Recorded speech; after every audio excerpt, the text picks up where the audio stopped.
Well, Antonio Williams says he appreciated the opportunity he was given to work in security. But what he did not expect was to lose his job over a video he took with his drone high above this Inkster dispensary where he worked. 7 Action News reporter Kimberly Craig has the interview you will see only here on 7 with the man one dog owner is calling his hero.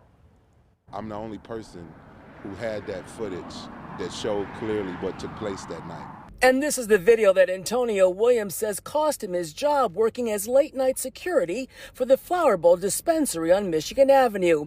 The video shows an encounter between Inkster police and a man whose dog was at first sitting nearby. The dog was off-leash and wagging his tail as he walked up to one man before approaching the officer. And that's when the officer opens fire on the dog.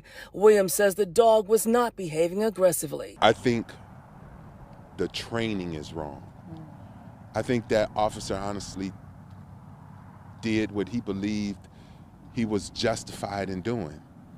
But is that what we're after? Do we want a police force that only looks for justifications to shoot instead of ways to de-escalate? Williams says police took his statement but did not ask for the video. Instead, he says his managers at the dispensary demanded it.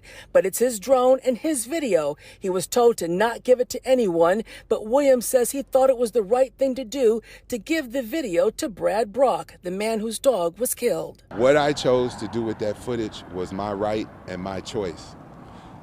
If the dispensary had an issue with it, they voiced it. The consequence was my termination, and I'm okay with that. He is the reason my dog is getting justice. He is the whole reason.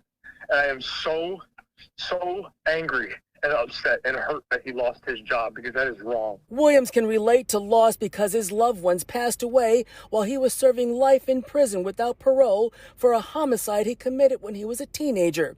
He says the victim was his mother's abusive boyfriend, and he was released after the Supreme Court's decision on resentencing juvenile lifers. And behind bars is where Williams learned about dogs, training them as leader dogs for the blind.